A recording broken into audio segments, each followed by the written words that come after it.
बच्चों, तो आज हम लोग इकोनॉमिक्स में चैप्टर नंबर 6 शुरू करते हैं, जो चैप्टर का नाम है अनएम्प्लॉयमेंट, मतलब के बेरोजगारी। आप लोगों को पता है कि आज के टाइम में ये कुछ प्रॉब्लम्स, जैसे इससे पहले के चैप्टर में हमने पढ़ा था पॉवर्टी के बारे में, तो ये पॉवर्टी, अनएम्प्लॉयमेंट, ये इन्फ्लेशन, ठीक है, ऐसी जो प्रॉब्लम्स है ना, ये प्रॉब्लम्स आज के टाइम में वर्ल्ड प्रॉब्लम बन चुके हैं, मतलब कि ग्लोबल प्रॉब्लम बन चुके हैं। पूरी दुनिया में आजकल ये प्रॉब्लम चल रही है। जैसे ये अनएम्प्लॉयमेंट जैसी प्रॉब्लम, कि कोई देश, दुनिया का कोई देश ऐसा बाकी नहीं है कि जिसमें अनएम्प्लॉयमेंट ना हो। हर देश अपनी अपनी तरह से डेवलपमेंट कर रहा है, हर देश अपनी अपनी तरह से जो है वो प्रैक्टिस भी कर रहा है, कोशिश भी कर रहा है कि भाई ये बेरोजगारी, ये अनएम्प्लॉयमेंट खत्म हो सके। लेकिन ये अनएम्प्लॉयमेंट खत्म नहीं हो रही है। पूरी दुनिया में आज ये है ना, कोई भी देश इसका बाकी नहीं है। हमारे इंडिया की ही अगर बात करें तो हमारे यहाँ पर भी ये अनएम्प्लॉयमेंट हमेशा से चलती आ रही है। पहले के टाइम में भी थी और अभी भी है। पहले ज़्यादा थी, अब गवर्नमेंट इतनी कोशिश कर रही है तो कुछ कम हो चुकी है, लेकिन फिर भी है। अनएम्प्लॉयमेंट हमारे यहाँ से बिल्कुल ख़त्म नहीं हुई। हमें इस चैप्टर में यही देखना है कि ये अनएम्प्लॉयमेंट क्यों हुई है हमारी कंट्री में, उनके टाइप्स कौन कौन से हैं, और इसके अलावा इसको दूर करने के लिए गवर्नमेंट क्या क्या करती है, वो हम लोग इसमें देखेंगे। लेकिन उससे पहले, सबसे पहले हम लोग जानें कि अनएम्प्लॉयमेंट की प्रॉपर डेफिनेशन क्या कहते हैं, कि व्हाट इज अनएम्प्लॉयमेंट। तो कहते हैं अनएम्प्लॉयमेंट के बारे में ये कहा जाता है, जैसे यहाँ डेफिनेशन लिखी गई है, कि a person can be called unemployed only when he is willing to work but is not able to find work. बराबर ना, मतलब कि कोई भी इंसान अनएम्प्लॉयड, बेरोजगार तभी कहलाता है कि जब उसे काम करने की इच्छा हो, लेकिन फिर भी उसे काम न मिलता हो। काम करने की इच्छा होने के बावजूद जिसे काम करने की इच्छा ही नहीं है, तो वो अनएम्प्लॉयड नहीं कहलाया, वो बेरोजगार नहीं कहलाया। बेरोजगार वो कहलाया कि जिसे काम करने की इच्छा तो है, लेकिन फिर भी उसे अपने हिसाब से काम मिल रहा नहीं है, तो वो अनएम्प्लॉयड कहलाया, तो वो बेरोजगार कहलाया। या ऐसे भी कह सकते हैं कि a situation where a person is ready and capable of working at current wage rate but does not get work. देखो यहाँ पे जो है वो ये तीन चीजें हैं इसमें, कि when a person is ready, कि जब वो इंसान काम करने के लिए तैयार है, एंड कैपेबल, और वो कैपेबल भी है, and working at current wage rate. Current wage rate मतलब कि अभी जितना भी पगार चल रहा है, जितनी भी उसे पगार मिले, उस पर भी वो काम करने के लिए तैयार है, लेकिन फिर भी उसे काम न मिलता हो। मतलब कि अनएम्प्लॉयमेंट की डेफिनेशन में ये बातें कह सकते हैं कि जनरली पर्सन रेडी तब कहलाता है कि जब उसकी एज है ना बिटवीन 15 टू 60 के बीच में हो। 15 साल से लेकर 60 साल के बीच में अगर कोई पर्सन काम करने की इच्छा रखता हो, लेकिन फिर भी उसे काम न मिलता हो, तो वो अनएम्प्लॉयड कहलाया। 15 से कम एज के अगर कोई पर्सन को काम न मिले ना, तो वो अनएम्प्लॉयड नहीं कहलाता है, क्योंकि 15 से कम साल के जो बच्चे होते हैं वो तो स्टूडेंट्स कहलाते हैं। बराबर ना, तो वो तो पढ़ाई लिखाई करते हैं, कि भाई वो घर बैठे रहते हैं, सिर्फ पढ़ते हैं, तो इसका मतलब वो बेरोजगार नहीं कहलाया। या 60+, कि जो 60+ के लोग होते हैं वो रिटायर्ड पर्सन कहलाते हैं, तो अगर वो काम नहीं करते तो भी वो बेरोजगार नहीं कहलाए। या इनके अलावा दूसरे कॉमन पर्सन, जैसे कि हाउस वाइफ कहलाते हैं, ये रिटायर्ड पर्सन, ये स्टूडेंट, इनके बारे में मैंने बताया ना, ये सब भी अनएम्प्लॉयड नहीं कहलाते। जैसे हाउस वाइफ, तो वो घर का काम करती हैं, तो इसका मतलब ये नहीं कि अगर उनकी इनकम नहीं हो रही है, वो कमाने नहीं जा रही, मतलब वो बेरोजगार हैं। नहीं, वो बेरोजगार नहीं कहलाए। ठीक है, अनएम्प्लॉयड, बेरोजगार वो कहलाते हैं कि जिनके काम करने की इच्छा है, वो कैपेबल हैं। कैपेबल में भी वो कि जो हैंडीकैप अगर जो आते हो, जनरली जो हैंडीकैप हो, जिन्हें कोई प्रॉब्लम हो, उस प्रॉब्लम की वजह से वो काम नहीं कर पा रहे हैं, ठीक है ना, फिजिकल या मेंटल, अगर उन्हें कोई प्रॉब्लम हो और काम नहीं कर पा रहे हैं, तो भी वो अनएम्प्लॉयड नहीं कहलाए। जो अपाहिज हैं और वो काम नहीं कर रहे हैं, तो उनका मतलब उन्हें बेरोजगार नहीं कह सकते कि भाई ये तो बेरोजगार बैठा हुआ है। ठीक है, उनके लिए नहीं, जो कैपेबल हैं, जो हेल्दी पर्सन हैं, काम करने की इच्छा रखते हैं, और करंट वेज रेट पर, मतलब कि जो भी पगार मिले ना, उस पगार पे वो काम करने के लिए तैयार हो, तो वो अनएम्प्लॉयड कहलाया। बाकी उसमें ये भी आता है कि अगर कोई पर्सन को 10,000 की नौकरी मिल रही है लेकिन वो इंसान कहता हो कि नहीं भाई मुझे तो कम से कम 25,000 की नौकरी मिलेगी तो ही करूँगा, 10,000 की नौकरी पे मैं नहीं करूँगा, तो वो बेरोजगार नहीं कहलाया, उसे काम मिल रहा है लेकिन वो अपनी इच्छा से मना कर रहा है।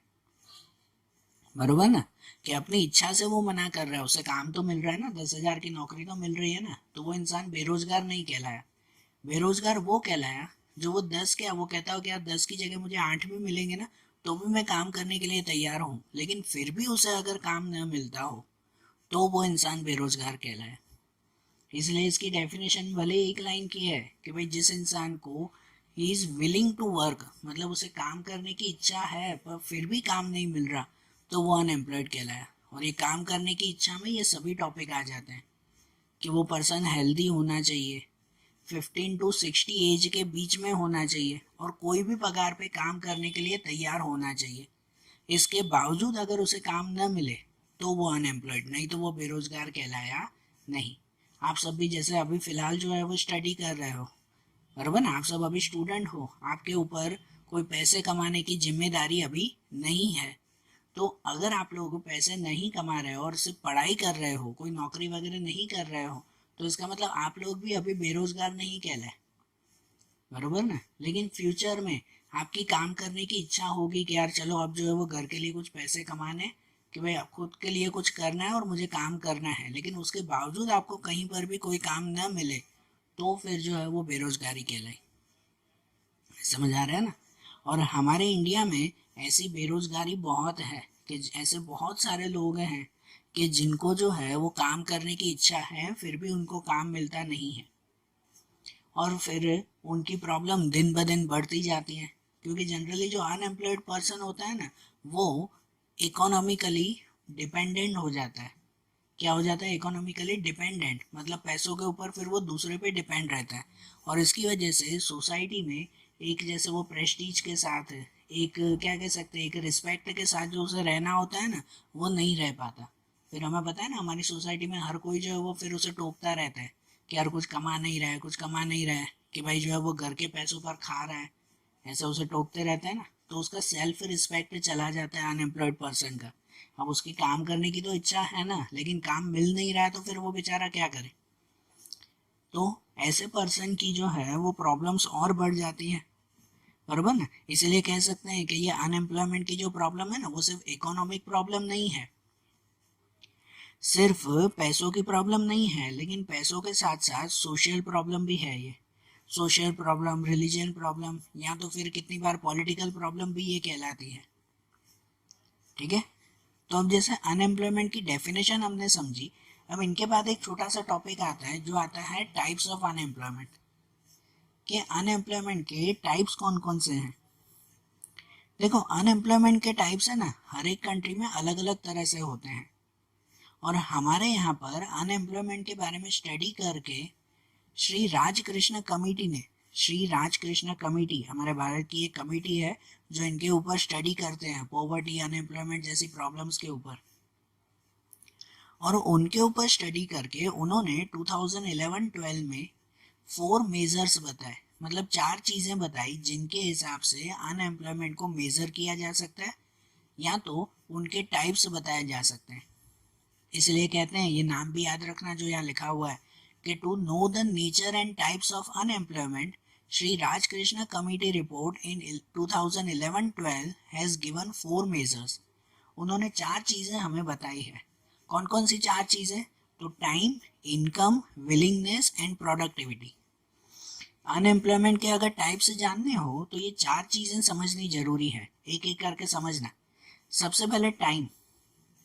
तो टाइम के बारे में ऐसे कहा जाता है, या ये कमेटी ने ऐसे बताया है कि हर एक पर्सन को जब वीकली, पूरे वीक में 42 आवर्स से ज़्यादा की जो है अगर एम्प्लॉयमेंट मिलती हो, मतलब कि भाई वो पर्सन कैपेबल है, उसकी इच्छा भी है, जो हमने डेफिनेशन में पढ़ा उसके हिसाब से कि उसकी इच्छा भी है काम करने की, वो कैपेबल भी है, हेल्दी भी है, और वो हफ्ते के 42 आवर्स, 42 आवर्स मतलब रोज के कितने हो गए पता है? 6 आवर्स, रोज के 6 घंटे, मतलब कि पूरे हफ्ते के जो है वो 42, 42 आवर्स। तो जिस इंसान को पूरे वीकली 42 आवर्स से ज़्यादा की अगर जॉब मिलती हो, उससे ज़्यादा का अगर काम उसे मिलता हो, तो मतलब वो पर्सन अनएम्प्लॉयड नहीं कहलाया, वो बेरोजगार नहीं कहलाया। लेकिन उसकी कैपेसिटी है 42 आवर्स के काम करने की, लेकिन अगर जो है वो उसे वीकली 28 आवर्स से भी कम का काम मिलता हो ना, भले काम मिल रहा है लेकिन 28 आवर्स से भी कम का अगर उसे काम मिल रहा हो ना, तो भी वो पर्सन बेरोजगार कहलाया, तो भी वो पर्सन अनएम्प्लॉयड कहलाया। मतलब उसकी कैपेसिटी तो 42 आवर्स की है, लेकिन उसे जो है वो सिर्फ 28 आवर्स का ही वर्क मिल रहा है वीकली, तो मतलब तो भी वो पर्सन बेरोजगार कहलाया ना। जस्ट एग्जाम्पल ऐसा कि अगर कोई इंसान जो है वो दिन में, एक दिन का समझो टाइम के हिसाब से, कि अगर दिन में वो 6 घंटे काम कर सकता है, उसे काम मिलना चाहिए, लेकिन उसे दिन के सिर्फ 2 ही घंटे काम मिल रहा है या सिर्फ 3 घंटे काम मिल रहा है, तो क्या वो पर्सन अनएम्प्लॉयड नहीं कहलाया? मतलब वो काम कर रहा है ऐसा कहलाया? नहीं, तो भी वो पर्सन अनएम्प्लॉयड ही कहलाया। क्या 6 घंटे की जगह अगर उसे 2 घंटे काम मिल रहा है, तो क्या वो अपना घर अच्छी तरह से चला पाएगा? नहीं चला पाएगा ना, बराबर ना। तो अनएम्प्लॉयमेंट को टाइम के हिसाब से भी मेजर किया जाता है, ठीक है, ये समझना। दूसरा आता है इनकम के हिसाब से। देखो, कोई भी पर्सन जो है वो क्यों नौकरी करता है, क्यों नौकरी करता है? कि उसे जो पगार मिले ना, उस पगार से वो अपने घर की गरीबी दूर कर सके, अपने घर की जो है वो पॉवर्टी दूर कर सके, जो भी नीड है उस नीड को अच्छी तरह से पूरी कर सके, घर की नीड को। इसके लिए हर एक पर्सन नौकरी करता है ना, बराबर ना। तो इनकम के हिसाब से ऐसे कहते हैं कि अगर कोई पर्सन की जो है वो घर की नीड जितनी हो उसके हिसाब से अगर उसे नौकरी ना मिलती हो ना, तो भी वो पर्सन अनएम्प्लॉयड कहलाता है। मतलब जस्ट एग्जाम्पल कि अगर कोई इंसान को जो है वो अपना परिवार चलाने के लिए घर की सब बेसिक नीड्स है, अभी वो लग्जरियस नीड्स की तो बात ही नहीं है, सिर्फ बेसिक नीड है। बेसिक नीड जैसे कि रोटी, कपड़ा और मकान, यही ना, फूड, क्लोथ एंड शेल्टर।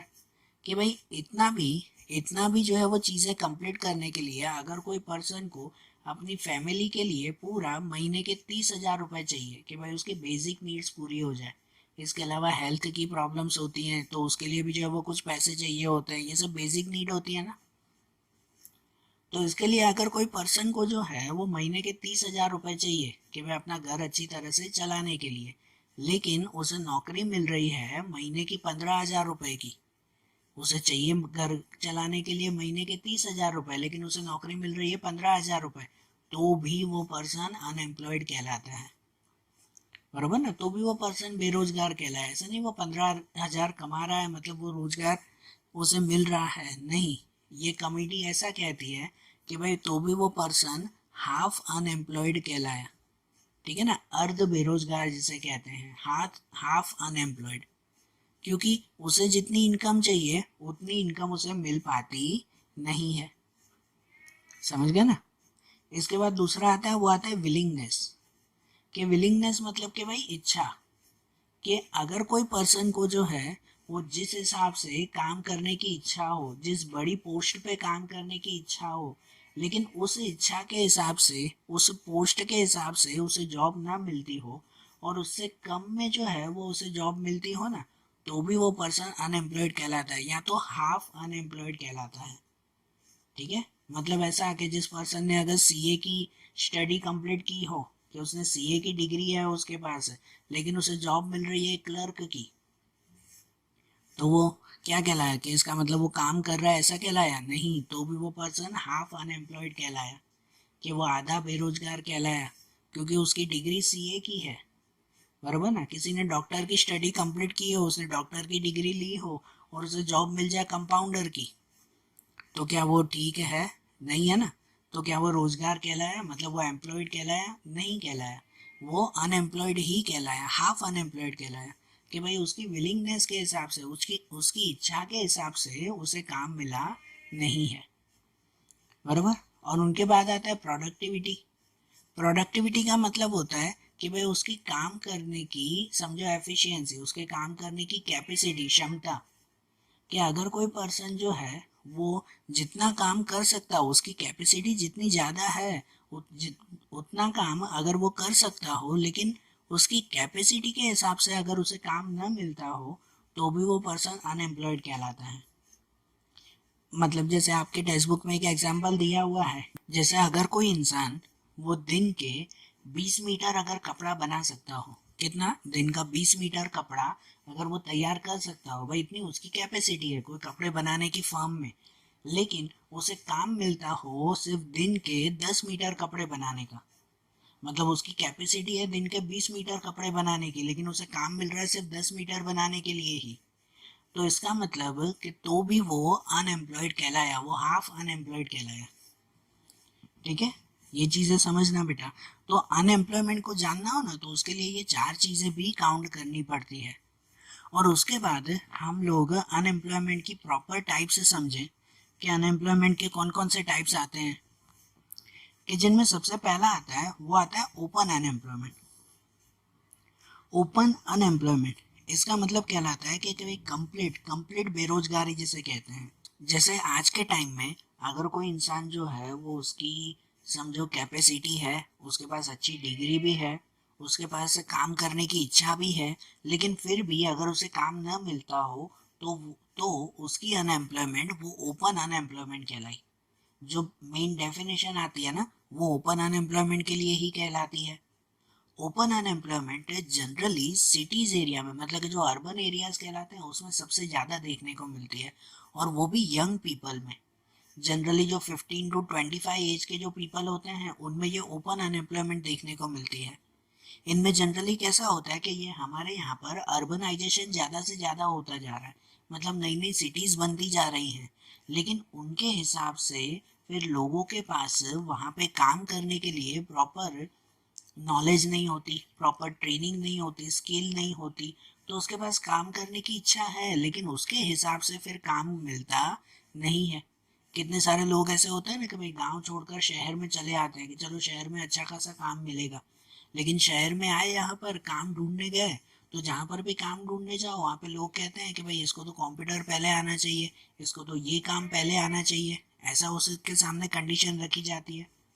तो इसका मतलब उसकी काम करने की इच्छा तो है, लेकिन ये क्या कह सकते हैं कि नई चीज़ों की वजह से उसे उसके हिसाब से काम करना आता नहीं है, तो वो इंसान क्या हो जाता है, बेरोजगार रह जाता है। और ऐसी जो अनएम्प्लॉयमेंट रहती है ना उसे हम लोगों को ओपन अनएम्प्लॉयमेंट कहते हैं, बराबर। ये ओपन अनएम्प्लॉयमेंट वो हमारे इंडिया में सबसे ज़्यादा है, सबसे ज़्यादा प्रोपोर्शन इसी का ही है। उसके बाद दूसरी अनएम्प्लॉयमेंट आती है जिसे हम लोग कहते हैं अंडर अनएम्प्लॉयमेंट। अंडर अनएम्प्लॉयमेंट या तो हाफ अनएम्प्लॉयमेंट जो कहलाती है, जो अभी हमने इससे पहले वाले टॉपिक में टाइम के हिसाब से, विलिंगनेस के हिसाब से, इनकम के हिसाब से, प्रोडक्टिविटी के हिसाब से समझा ना, कि जिस पर्सन की जितनी कैपेसिटी हो काम करने की उसे उससे अपनी कैपेसिटी से कम का अगर काम मिलता हो ना तो वो उसकी अनएम्प्लॉयमेंट वो अंडर अनएम्प्लॉयमेंट कहलाती है। मतलब टाइम के हिसाब से भी वो दिन के जितने घंटे अगर वो काम कर सकता हो लेकिन उससे कम अगर उसे काम मिल रहा हो तो वो अंडर अनएम्प्लॉयमेंट कहलाया। उसे घर का खर्चा पूरा करने के लिए जितनी इनकम की जरूर हो उससे कम अगर उसे पगार मिलती हो तो भी वो अंडर अनएम्प्लॉयमेंट कहलाया। उसे काम करने की इच्छा है बड़ी पोस्ट की, उसकी डिग्री के हिसाब से उसे बड़ी पोस्ट मिलनी चाहिए, लेकिन फिर भी वो एक छोटी पोस्ट पर काम कर रहा है तो वो भी अंडर अनएम्प्लॉयमेंट कहलाया। या तो फिर वो दिन में जितना काम कर सकता हो, जितनी कैपेसिटी हो अगर उसे, कि अगर छोटी सी बॉक्स बनाने की कंपनी है और वो दिन के जो है वो 300 बॉक्स वो अकेला बना सकता हो, लेकिन उसे काम मिल रहा हो सिर्फ 100 बॉक्स बनाने का, तो इसका मतलब तो भी वो अंडर अनएम्प्लॉयमेंट कहलाया।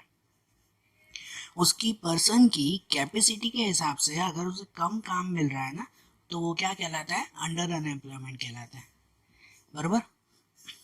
उसके बाद दूसरी अनएम्प्लॉयमेंट की टाइप आती है, वो आता है डिसगाइज्ड अनएम्प्लॉयमेंट, है ना, या तो डिसगाइज्ड अनएम्प्लॉयमेंट। डिसगाइज्ड अनएम्प्लॉयमेंट वो एक तरह की कहलाती है छुपी बेरोजगारी, छुपी हुई बेरोजगारी।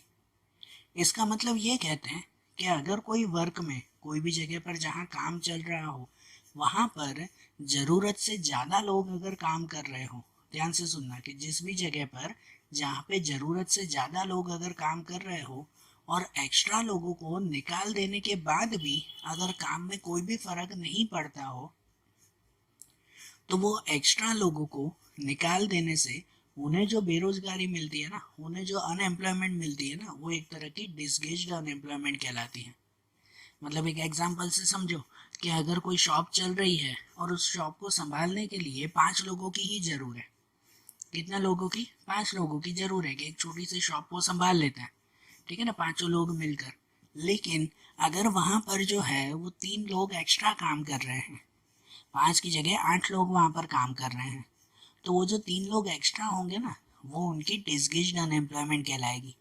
मतलब कि अगर उन 3 लोगों को निकाल भी दिया जाए ना, तो भी काम में कोई फर्क नहीं पड़ता, और वो 3 लोग वहां बैठे भी होते हैं ना, तो भी कोई काम बढ़ता नहीं है। बराबर ना, काम बढ़ नहीं रहा है तो भी काम उतना ही होगा, और 3 लोगों को निकाल देने के बावजूद 5 लोगों से भी उतना ही काम होगा। तो ऐसी जो अनएम्प्लॉयमेंट कहलाएगी ना, वो कौन सी अनएम्प्लॉयमेंट कहलाती है? डिसगेज्ड अनएम्प्लॉयमेंट कहलाती है। समझ आ रहा है ना? एक खेत है, एक खेत में जो है वो समझो 1000 किलो अनाज तैयार होता है, और वो तैयार करने के लिए 10 लोगों की जरूरत पड़ती है। भाई 10 किसान साथ में मिलकर काम करते हैं एक खेत में, और उसमें 1000 किलो ही अनाज तैयार होगा, उससे ज्यादा नहीं। लेकिन उस 10 की जगह परिवार के 15 लोग वहां पे काम कर रहे हैं, मतलब वो 5 लोग एक्स्ट्रा हो गया ना। बरोबर ना, कि वो 15 लोग काम करेंगे तो भी 1000 किलो ही सामान तैयार होगा, तो भी 1000 किलो ही अनाज तैयार होगा। और वो 10 लोग काम करेंगे ना, तो भी 1000 किलो ही अनाज तैयार होगा। मतलब अगर 5 लोगों को एक्स्ट्रा निकाल भी दे दिया जाए ना, तो भी कोई फर्क पड़ता नहीं है, काम में कोई फर्क नहीं पड़ता। इसलिए ये छुपी बेरोजगारी कहलाती है, मतलब कि डिसगेज्ड अनएम्प्लॉयमेंट कहलाती है। बरोबर। इनके बाद दूसरा आता है, वो आता है साइक्लिक अनएम्प्लॉयमेंट। साइक्लिक अनएम्प्लॉयमेंट का मतलब होता है कि जो अनएम्प्लॉयमेंट तेजी मंदी की वजह से आती हो। बरोबर ना, तेजी और मंदी की वजह से जो अनएम्प्लॉयमेंट बढ़ती या कम होती हो, तो उसे साइक्लिक अनएम्प्लॉयमेंट कहते हैं। कि जब जो है, जब हमारी इकोनॉमी में या हमारी कंट्री में जब तेजी आ जाती हो, काम अगर बढ़ जाता हो, तब उस वक्त कोई भी जगह पर काम करने के लिए ज्यादा लोगों को बुला दिया जाता है, ज्यादा लोगों को जो है वो काम पे रख दिया जाता है। लेकिन फिर जैसे ही जो है वो मंदी आ जाती है, जैसे ही मंदी आ जाती है, तो मंदी आने के बाद उसके बाद जो है वो एक्स्ट्रा लोगों को काम से निकाल दिया जाता है। मतलब उसके बाद जिन लोगों की जरूर नहीं है, भाई मंदी आ गई, अब उनको पगार नहीं दे पा रहे, अब उनसे जो है वो काम नहीं करवा पा रहे, तो एक्स्ट्रा लोगों को जो उन्हें अगर निकाल दिया जाए तो भी कोई फर्क नहीं पड़ता ना। मतलब मंदी की वजह से उन्हें जो है वो बेरोजगारी मिल रही है, तो इसलिए ऐसी अनएम्प्लॉयमेंट साइक्लिक अनएम्प्लॉयमेंट कहलाती है। आप लोगों को इसका सिंपल एग्जांपल सबको पता ही होगा कि जैसे कि दिवाली का अगर टाइम आता है, तो दिवाली के टाइम में आसपास की जितनी भी शॉप होती है ना, तो उनमें थोड़ी सी, क्या कह सकते हैं कि डिमांड बढ़ जाती है, कामकाज बढ़ जाता है। तो दिवाली के टाइमिंग में है ना, सब लोग जहाँ पे 2 लोगों की जरूरत होती है, तो वहाँ पे 4 लोगों को काम पे रख देते हैं कि भाई दिवाली का टाइम है ना, जरूर पड़ेगी, ज्यादा लोगों की जरूरत है, तो ऐसे काम पे रख दिया जाता है। लेकिन जैसे ही अगर दिवाली खत्म हुई, तो दिवाली खत्म होते ही उन लोगों को फिर से निकाल दिया जाता है, वो लोग फिर से जो है वो बेरोजगार हो जाते हैं। होते हैं कि नहीं? और ऐसा सिर्फ दिवाली के टाइमिंग में नहीं, हर जगह पर। सबसे बड़ी मंदी जैसे आई थी ना, तो वो थी 1929-30 में। 1929-30 में अमेरिका में सबसे बड़ा डिप्रेशन आया था, मतलब सबसे बड़ी मंदी आई थी। और वो मंदी इतनी बड़ी थी अमेरिका में कि भाई उसका असर पूरे वर्ल्ड पे आया था, पूरे वर्ल्ड पे उसका इफेक्ट हुआ था। और हमारे इंडिया में भी उसका बहुत बड़ा जो है वो इफेक्ट देखने को मिल रहा था, कि जिसमें लाखों लोगों को, एक दो नहीं, लाखों लोगों को जो है वो नौकरी से निकाल दिया गया था, ऐसी मंदी की वजह से। तो मतलब ऐसी अनएम्प्लॉयमेंट वो साइक्लिक अनएम्प्लॉयमेंट कहलाई ना। या जैसे प्रेजेंट सिचुएशन चल रही है, आप सबको पता है कि अब के टाइमिंग में, जैसे कि ये कोविड का टाइमिंग चल रहा है, कोरोना का टाइमिंग जैसे चल रहा है, तो आप लोगों को भी पता है कि हर जगह पर मंदी चल रही है, और उस मंदी के चलते हुए कितने सारे लोगों को जो है वो उनकी नौकरी से निकाल दिया गया। बरोबर ना, किसी को नौकरी से निकाल दिया गया, किसी की पगार जो है वो आधी कर दी गई, या किसी का काम आधा करवा दिया, तो वो भी तो जैसे अंडर अनएम्प्लॉयमेंट ही कहलाती है ना। तो मंदी की वजह से ऐसी कोई भी अनएम्प्लॉयमेंट आती हो ना तो वो साइक्लिक अनएम्प्लॉयमेंट भी कहलाएगी। और उसके बाद दूसरा आता है, वो आता है फ्रिक्शनल अनएम्प्लॉयमेंट। फ्रिक्शनल अनएम्प्लॉयमेंट वो कहलाती है कि जब कोई भी प्रोडक्ट में या कोई भी चीज़ में नई टेक्नोलॉजी या नई मेथड या कोई दूसरा नया प्रोडक्ट आने की वजह से पुरानी चीज़ों को या पुरानी चीज़ों का कामकाज जब बंद हो जाता हो तो उसे एक तरह का फ्रिक्शनल अनएम्प्लॉयमेंट कहते हैं। जिसका सिंपल एग्जांपल बहुत बार मैंने भी बताया है कि भाई पहले जैसे कोई अकाउंट लिखते थे ना, हिसाब किताब लिखते थे ना, तो हर एक शॉप में हर एक बिजनेस में मुनीम जी होते थे। पता है मुनीम जी होते थे, हर एक बिजनेस के एक कोने में बैठे रहते थे पूरा दिन और हिसाब किताब लिखते थे। तो वो पहले मुनीम जी हाथ से काम करते थे। अब जब कंप्यूटर आ गए तो अब सब काम जो है वो कंप्यूटर से हो जाता है कि कंप्यूटर में बस एक दो एंट्री करो तो आपका पूरा फाइनल अकाउंट तैयार हो जाता है। कोई जो है वो ये बड़ी मगजमारी उसमें करनी नहीं पड़ती है कि नहीं। तो जब कंप्यूटर आ गया, ऐसी नई टेक्नोलॉजी आ गई, तो वो जो मुनीम जी काम करते थे ना, वो सब क्या हो गए, बेरोजगार हो गए, वो अनएम्प्लॉयड हो गए ना। तो ऐसी अनएम्प्लॉयमेंट फ्रिक्शनल अनएम्प्लॉयमेंट कहलाती है। अब उन मुनीम जी को कोई काम नहीं मिलता क्योंकि सभी काम जो है वो कंप्यूटर से होते हैं और उन्हें कंप्यूटर चलाना आता नहीं है। वैसे ही अगर कोई फैक्ट्री में भी जो है, अगर पहले सब काम हाथ से करते थे, अब नई मशीन आ गई, तो पहले जहाँ 10 लोग मिलकर काम करते थे ना हाथ से, अब मशीन आ गई और मशीन चलाने के लिए अब 2 ही लोगों की जरूरत है। तो बाकी के 8 लोगों को क्या कर दिया जाता है, नौकरी से निकाल दिया जाता है। तो ऐसी नई टेक्नोलॉजी आने की वजह से, नई चीज़ें आने की वजह से पुरानी चीज़ों को या पुराने लोगों को जो नौकरी से निकाल देते हैं ना, तो वो फ्रिक्शनल अनएम्प्लॉयमेंट कहलाती है। आ रही है ना बात समझ में। ऐसा ही जैसे कि भाई न्यू स्मार्टफोन जैसे आ गए, नए नए अभी स्मार्टफोन टच स्क्रीन फ़ोन चलते हैं, तो पुराने जो कीपैड वाले फ़ोन थे ना, उनका कामकाज बंद हो गया, उनका बिजनेस बंद हो गया। तो वो लोग भाई उनकी भी क्या कहलाती है, वो फ्रिक्शनल अनएम्प्लॉयमेंट कहलाती है। वो भी कितनी सारी कंपनियां बेरोजगार हो गई उनकी वजह से, बरोबर। तो देखो ये टाइप्स ऑफ अनएम्प्लॉयमेंट भी समझ में आया ना। अब ये टाइप्स ऑफ अनएम्प्लॉयमेंट के बाद दूसरा एक टॉपिक हम लोग समझे तो वो आता है कॉजेज ऑफ अनएम्प्लॉयमेंट, कि हमारे यहाँ पर अनएम्प्लॉयमेंट क्यों इतना ज़्यादा है, बराबर ना। हमारे यहाँ पे पहले के साल में जब हमें आज़ादी मिली ना, तो आज़ादी मिलने के पहले के कुछ सालों में हमारे यहाँ पर अनएम्प्लॉयमेंट बहुत ज़्यादा बढ़ गया था। सरकार कितनी भी कोशिश कर रही थी लेकिन फिर भी हमारे यहाँ से अनएम्प्लॉयमेंट कम नहीं हो रहा था, बहुत ज़्यादा बढ़ चुका था। फिर उसके बाद जो है वो सरकार ने कुछ प्लानिंग बदली और वो बदलने के बाद फिर धीरे धीरे जो है वो हमारे यहाँ पर अनएम्प्लॉयमेंट कम होता गया। तो अब इनके रीज़न में सबसे पहला कॉज अगर देखें तो वो कॉज आता है high rate of population growth. Population बढ़ना, सही बात है ना, पॉपुलेशन की प्रॉब्लम हमारे यहाँ पर इंडिया में सबसे ज़्यादा है और उसी की वजह से ये अनएम्प्लॉयमेंट भी क्रिएट होती है। हमारा पॉपुलेशन ग्रोथ रेट पता है ना, हमारा पॉपुलेशन ग्रोथ रेट 2% के आसपास है। मतलब हर साल एवरेजली 2% जो है वो लोग बढ़ते जाते हैं। या एवरेज अगर खाली नंबर वाइज देखें ना, तो हर साल 1.70 करोड़ पीपल, आपकी टेक्स्ट बुक का ये नंबर दिया हुआ है और इससे तो बहुत ज़्यादा है, 1.70 करोड़ पीपल हर साल बढ़ते हैं। मतलब हर साल एवरेजली 2 करोड़ लोग अगर बढ़ते हैं, लेकिन क्या हर साल एवरेजली 2 करोड़ नई नौकरियां भी बढ़ती हैं? क्या नए लोगों को भी नौकरियां मिलती हैं? 2 करोड़ हर साल नहीं मिल पाती ना, बराबर ना। तो इनकी वजह से जो है वो अनएम्प्लॉयमेंट यहाँ पर बढ़ती जा रही है। इतनी ज़्यादा पॉपुलेशन होने की वजह से गवर्नमेंट हर किसी को प्रॉपर नौकरी नहीं दे पाती, तो ये भी जो है वो अनएम्प्लॉयमेंट बढ़ाता है ना। यहाँ दूसरा रीजन कहते हैं, वो कहते हैं slow rise in employment opportunities. हमारे यहाँ का इकोनॉमिक ग्रोथ रेट, जो इकोनॉमिक ग्रोथ हर साल हमारी कंट्री को थोड़ा थोड़ा ग्रोथ करना चाहिए ना, थोड़ा थोड़ा आगे बढ़ना चाहिए, तो वो इकोनॉमिक ग्रोथ रेट हमारे यहाँ पर बहुत कम है। जब हमें आज़ादी मिली ना, तो आज़ादी के कुछ 10-15 सालों तक हमारा इकोनॉमिक ग्रोथ रेट सिर्फ 3 या 3.5 जितना था, सिर्फ 3%। कहते हैं कि अगर अनएम्प्लॉयमेंट दूर करनी हो ना, तो हमारा इकोनॉमिक ग्रोथ रेट 10% से ऊपर होना चाहिए, 10% से ऊपर।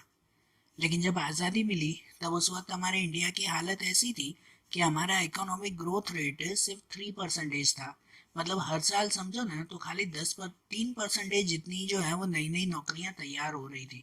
इतनी ग्रोथ हो रही थी, उसके कुछ सालों बाद जब चेंजेस हुए, नई नई जो है वो पॉलिसीज बनाई गई, तो उसके बाद हमारा इकोनॉमिक ग्रोथ रेट 7%, 8% हुआ। 3% से 7-8 डबल होता गया। लेकिन उसके साथ साथ दूसरी प्रॉब्लम्स भी डबल होती गई, तो जिसकी वजह से बेरोजगारी जितनी दूर होनी चाहिए ना, उतनी दूर हो पाई नहीं। तो यहाँ पे एम्प्लॉयमेंट अपॉर्चुनिटीज, हर साल नई नई नौकरियां बढ़ती तो हैं, लेकिन स्लो राइज, धीरे धीरे बढ़ती है। एवरेज अगर हमारा इकोनॉमिक ग्रोथ रेट जो है वो 10% से ऊपर चला जाए ना, कुछ सालों तक, 5-6 सालों तक अगर हमारा ग्रोथ रेट 10% से ऊपर हो ना, तो हमारी कंट्री डेवलप्ड भी बन सकती है और ऐसी अनएम्प्लॉयमेंट जैसी प्रॉब्लम भी बहुत कम हो सकती है। फिर उनके बाद दूसरा रीज़न आता है, वो आता है low rate of saving and investment, कि हमारे यहाँ पर सेविंग और इन्वेस्टमेंट भी बहुत कम है। देखो ये भी तो एक कहते हैं ना कि चलो जिसको नौकरी नहीं मिल रही, अनएम्प्लॉयड पर्सन है, तो वो अपना काम काज शुरू करे। सही बात है ना, जिसको नौकरी नहीं मिल रही तो वो खुद का काम शुरू करे, तो भी तो वो बेरोजगारी अपनी दूर कर सकता है ना। लेकिन यहाँ पे दूसरी प्रॉब्लम ये है कि यहाँ पे सेविंग और इन्वेस्टमेंट नहीं है। यहाँ पे लोगों की पर कैपिटा इनकम हमेशा कम ही रहती है। बाकी के कंट्रीज के कंपैरिजन में हमारे यहाँ पर कैपिटा इनकम बहुत कम है।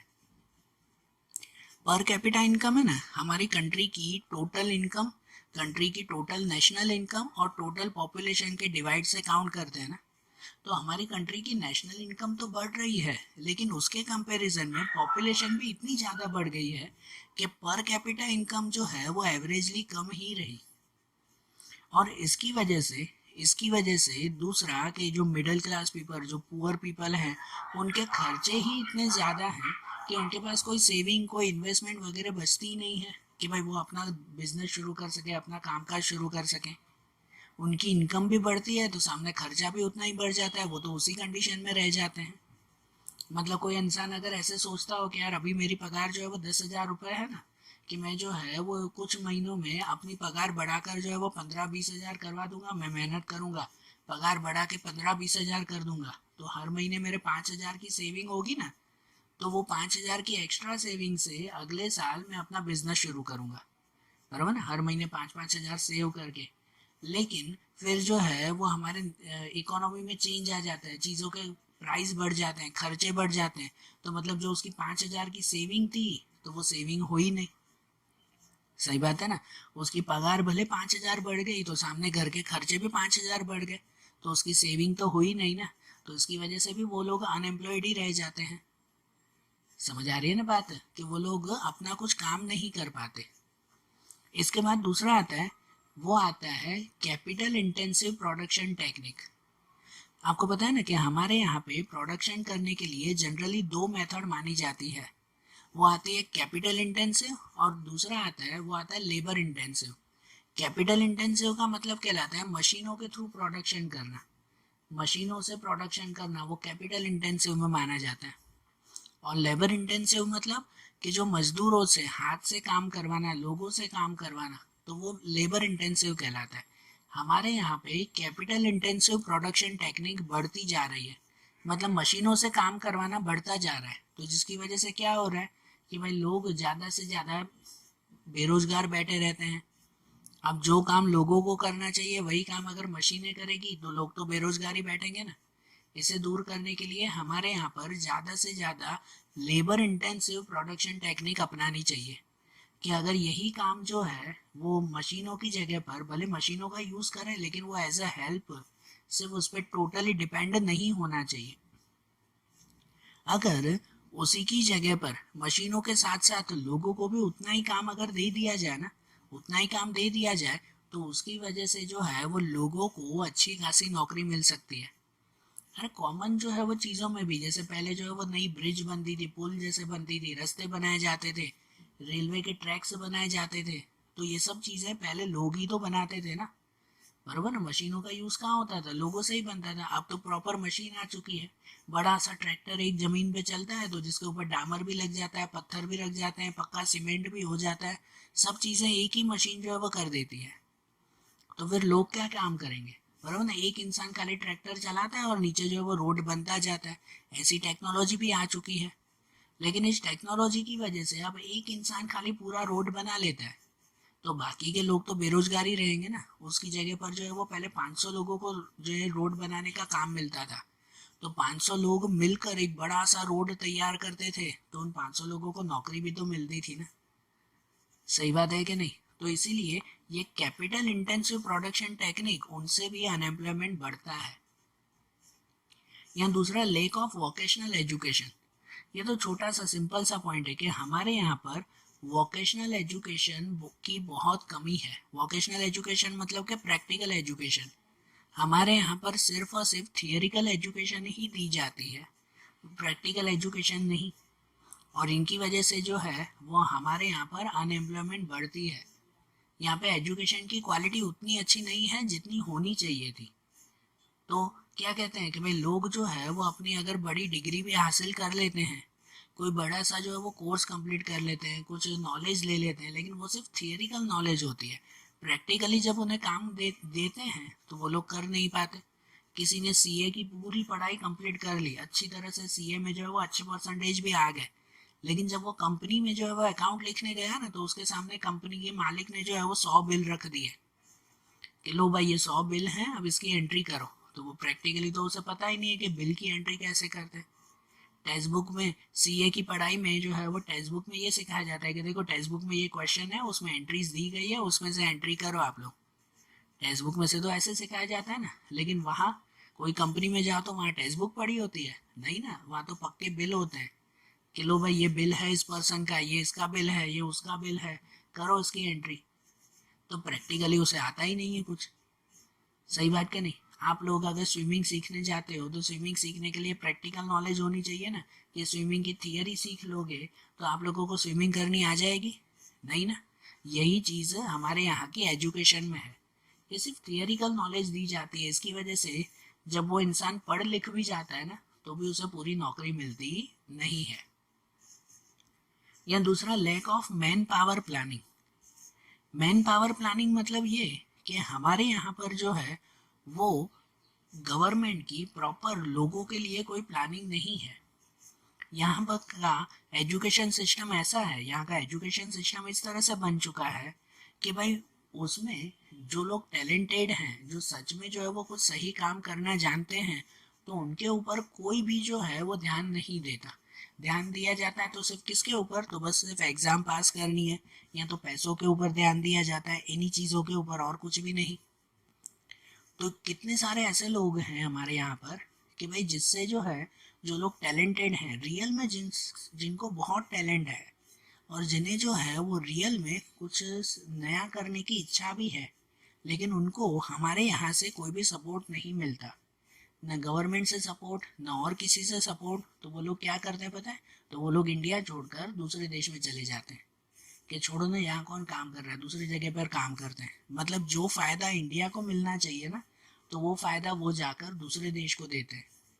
हमारे यहाँ से कितनी सारी जगह पर जो है वो क्या है पता है, साइंटिस्ट ऐसे हैं, कितने सारे ऐसे डॉक्टर्स हैं, कितने सारे ऐसे इंजीनियर्स हैं, ऐसे बड़े बड़े एजुकेशनलिस्ट हैं, जो पढ़े लिखे लोग जो अगर इंडिया में रहकर काम करें ना, तो इंडिया को एक नए, कहते हैं नई एक हाइट पर लेकर जाए। लेकिन उन लोगों को यहाँ पे कोई सपोर्ट मिलता ही नहीं है, तो वो लोग फिर क्या करते हैं? तो वो लोग इंडिया छोड़कर बाहर के देशों में चले जाते हैं, और जो नॉलेज का फ़ायदा इंडिया को मिलना चाहिए वो दूसरे देश को मिल जाता है कि नहीं? इसके बारे में कहा जाता था कि पहले के टाइम में जो ब्रिटिशर्स यहाँ पे आते थे ना, तो यहाँ से सोना चांदी वगैरह लेके जाते थे, तो उसके लिए एक वर्ड बोला जाता था जिसे कहते थे drain of gold. Drain of gold मतलब यहाँ पे गोल्ड यहाँ से चुरा के ले जाते हैं। और आज के टाइम में ये वर्ड चेंज होके कहा जाता है drain of brain. Drain of brain मतलब कि आज यहाँ से लोगों का दिमाग चुरा कर ले जाते हैं। मतलब यहाँ से जो भी टैलेंटेड पर्सन है, जो भी क्या कह सकते हैं कि भाई जो कुछ कर सकते हैं, ऐसे सभी लोगों को बाहर के देशों में ले जाया जाता है। वो लोग सामने से यहाँ पे आकर उन लोगों को लेके जाते हैं, क्योंकि उनको भी पता है कि इंडिया में इनके लिए कोई भी प्लानिंग नहीं की जाती, यहाँ पे मैन पावर प्लानिंग है ही नहीं। तो वो लोग जो है वो उसका फ़ायदा खुद उठा के जाते हैं। आज पूरे वर्ल्ड में जितनी भी बड़ी बड़ी कंपनीज है ना, गूगल, फेसबुक, या ऐसी जो भी कंपनियों के आप लोग नाम ले लो, उन सभी कंपनियों में कितने ज़्यादा इंडियन पर्सन काम कर रहे हैं, और वो भी छोटी पोस्ट नहीं, बड़ी बड़ी पोस्ट पे। कितनी सारी कंपनी के सीईओज वगैरह वो इंडियंस हैं। तो ये लोग बाहर के देशों में क्यों काम कर रहे हैं? अगर इंडिया में की ही कोई कंपनी में अगर ये लोग काम करते तो वो फ़ायदा, उनकी नॉलेज का फ़ायदा इंडिया को नहीं मिलता? मिलता कि नहीं? लेकिन यहाँ की गवर्नमेंट इनके लिए कोई भी प्लानिंग करती नहीं है कि नहीं? इसके बाद दूसरा आता है एजुकेशन, ये अनएम्प्लॉयमेंट की प्रॉब्लम, वो आती है इनएफिशिएंसी पब्लिक सेक्टर। बराबर, यहाँ पे इनएफिशिएंसी ऑफ पब्लिक सेक्टर, कि यहाँ पे पब्लिक सेक्टर भी बरोबर काम करता नहीं है। पब्लिक सेक्टर मतलब कि गवर्नमेंट सेक्टर। हमारे यहाँ का गवर्नमेंट सेक्टर बहुत बड़ा है, गवर्नमेंट के पास बहुत ताकत है, लिटरली बहुत ताकत है, लेकिन उस ताकत का सही फायदा वो गवर्नमेंट नहीं उठाती, या नहीं उसका फायदा जो है वो लोगों को देती है। अगर गवर्नमेंट चाहे ना तो लिटरली अगर 5 साल भी गवर्नमेंट सही तरह से काम करे ना, तो उसके पास इतनी ताकत है कि पूरे इंडिया में एक भी इंसान बेरोजगार न रहे। इतनी ताकत सरकार की है, लेकिन वो प्रॉपरली काम ही नहीं करती। आप सबको पता है कि यहाँ पर कोई भी गवर्नमेंट के ऑफिस में जाओ तो सबके माइंड में यही आता है कि वो तो धक्का खिलवाते हैं, कि बस यहाँ से वहाँ, वहाँ से यहाँ से, वो धक्का खिलाने का ही काम करते हैं। तो इसकी वजह से भी कि वो अगर गवर्नमेंट प्रॉपरली काम नहीं करती तो उसका फ़ायदा लोगों को भी नहीं मिलता है। इनके बाद नेग्लिजेंस टूवर्ड्स एग्रीकल्चर सेक्टर।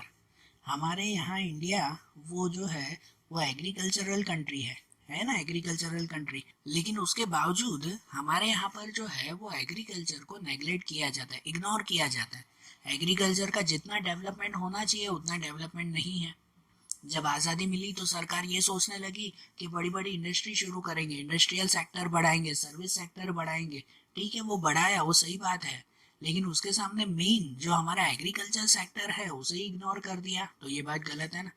आज भी हमारे इंडिया का जो एग्रीकल्चर है वो बारिश के ऊपर डिपेंड है। प्रॉपर इरिगेशन फैसिलिटीज़ यहाँ के लोगों को नहीं मिलती। बराबर ना, सही है, इरिगेशन फैसिलिटीज़ नहीं मिलती यहाँ के लोगों को। इसके अलावा जो है वो फिर जितना जो है वो नई टेक्नोलॉजी का यूज़ होना चाहिए। बाहर के देशों में एग्रीकल्चर देखो तो सब मशीनों से काम होता है, और आज यहाँ पे वो बिल्कुल भी नहीं है ऐसी टेक्नोलॉजी। तो अगर एग्रीकल्चर का ही डेवलपमेंट बरोबर नहीं हो रहा है ना हमारे इंडिया में, तो एग्रीकल्चर के रिलेटेड ही दूसरे सर्विस सेक्टर और इंडस्ट्रियल सेक्टर, उसका डेवलपमेंट भी प्रॉपरली नहीं हो पाता। तो एग्रीकल्चर सेक्टर को अगर नेगलेक्ट किया है ना, तो इनकी वजह से भी कितने सारे लोग जो है वो अनएम्प्लॉयड रह जाते हैं। फिर low mobility of workers. Low mobility of workers, हमारे यहाँ पे आज भी लोगों के माइंड में जो है वो ऑर्थोडॉक्स मेंटालिटी है, पुराने रीति रिवाज हैं, और इसी रीति रिवाजों की वजह से फिर जो है वो कोई लैंग्वेज की प्रॉब्लम, कोई रिलीजन की प्रॉब्लम, यहाँ पर जो है वो कल्चर की प्रॉब्लम, ऐसे ऐसे रीति रिवाज हमारे यहाँ पर हैं कि जिसके बाद जो है वो लोगों को अगर काम मिलता भी है ना, तो भी जो है वो लोग प्रॉपरली काम नहीं कर पाते, या वो काम करने जाते ही नहीं है। मतलब ऐसा है कि कितनी जगह पर ऐसा है कि अगर कोई पर्सन, जैसे सपोज कि अगर मैं यहाँ अपनी सिटी में रह रहा हूँ, गुजरात में हूँ, यहाँ पर मुझे यहाँ पे काम नहीं मिल रहा है गुजरात में, लेकिन मुझे जो है वो यहाँ से छोड़कर दिल्ली में काम मिल रहा है। मेरी एजुकेशन के हिसाब से मुझे दिल्ली में काम मिल रहा है, यहाँ नहीं मिल रहा है। लेकिन फिर जो है वो रीति रिवाज, घर के रिवाज, घर की सोच वो ऐसी आती है कि नहीं भाई, शहर छोड़कर काम नहीं करना चाहिए, काम करना है तो अपने शहर में ही करो, दूसरे शहर में नहीं। तो उसकी वजह से अगर मैं अपने शहर में रहता हूँ तो क्या रह जाता हूँ, बेरोजगार रह जाता हूँ। तो यहाँ मोबिलिटी नहीं है ना, कि इजीली ट्रांसफ़र हो सके, ऐसा नहीं है ना। कि जहाँ दुनिया इतनी आगे पहुँच चुकी है कि आज ये एक सिटी तो क्या पूरी दुनिया में जहाँ चाहिए वहाँ हम लोग नौकरी ले सकते हैं, कोई मना नहीं है, कोई मना थोड़ी कर रहा है। दुनिया में जहाँ चाहे वहाँ हम लोग नौकरी कर सकते हैं, लेकिन पुराने रीति रिवाज, ऐसी सोच की वजह से लोग जो है वो घर से बाहर ही नहीं निकल रहे कि नहीं भाई हमें तो यहीं पे ही जॉब करनी है, सिटी के बाहर जॉब मिलेगी हम नहीं करेंगे। तो नहीं करेंगे तो वो बेरोजगार रह जाएंगे, तो ये भी प्रॉब्लम आती है ना। या फिर लैक ऑफ इंफ्रास्ट्रक्चर फैसिलिटीज़, आखिरी है लेकिन इम्पोर्टेंट है, कि यहाँ पर इंफ्रास्ट्रक्चर फैसिलिटीज़ भी बहुत कम है। पता है ना, इंफ्रास्ट्रक्चर फैसिलिटीज़ मतलब कि हमारे लिए ज़रूरी बेसिक फैसिलिटीज़ जो हमारे घर के आसपास थोड़े से ही डिस्टेंस में मिल जानी चाहिए, जैसे कि प्रॉपर ट्रांसपोर्टेशन, इसके अलावा जो है वो सैनिटेशन फैसिलिटी, एजुकेशन, यहाँ हॉस्पिटल की फैसिलिटीज़, बैंक की फैसिलिटी, पोस्ट ऑफिस की फैसिलिटीज़, इलेक्ट्रिसिटी की फैसिलिटी, ये सब फैसिलिटी इंफ्रास्ट्रक्चर में आती है। ये सब हमारे लिए ज़रूरी है ना, हमारे डेवलपमेंट के लिए भी ज़रूरी है कि अगर ये सब चीज़ें हमारे आसपास ही हमें मिल जाती हो ना, हमारे एरिया के आसपास, तो इंसान जो है वो खुद का डेवलपमेंट खुद कर सकता है और ये अनएम्प्लॉयमेंट भी दूर कर सकता है। लेकिन यहाँ पर ऐसी फैसिलिटीज़ है ही नहीं। कितनी जगह पर आज भी इलेक्ट्रिसिटी की प्रॉब्लम आती है, तो वो लोग जो है वो अगर कुछ डेवलपमेंट का काम करना भी चाहें तो उनसे होता नहीं है। या फिर कितनी सारी जगह ऐसी हैं, कितनी सारी जगह जो है वो ऐसी हैं जहाँ पर प्रॉपर ट्रांसपोर्टेशन नहीं है। मतलब किसी को नौकरी के लिए अगर दूर जाना हो तो उसके पास ट्रांसपोर्ट की फैसिलिटी नहीं है उस गांव में या दूसरी जगह पर, तो उसकी वजह से भी वो लोग बेरोजगार रह जाते हैं। तो ऐसी इंफ्रास्ट्रक्चर फैसिलिटीज़ न होने की वजह से भी यहाँ पर अनएम्प्लॉयमेंट ज़्यादा है, बराबर। तो ये कॉजेज समझ में आए ना। तो आज जैसे हमने अनएम्प्लॉयमेंट के टाइप्स देखे, कॉजेज देखे, अब आखिरी पॉइंट, अनएम्प्लॉयमेंट को दूर करने के लिए गवर्नमेंट क्या क्या करती है, तो उसके बारे में अब हम लोग कल के वीडियोस में देखेंगे। Okay, thank you.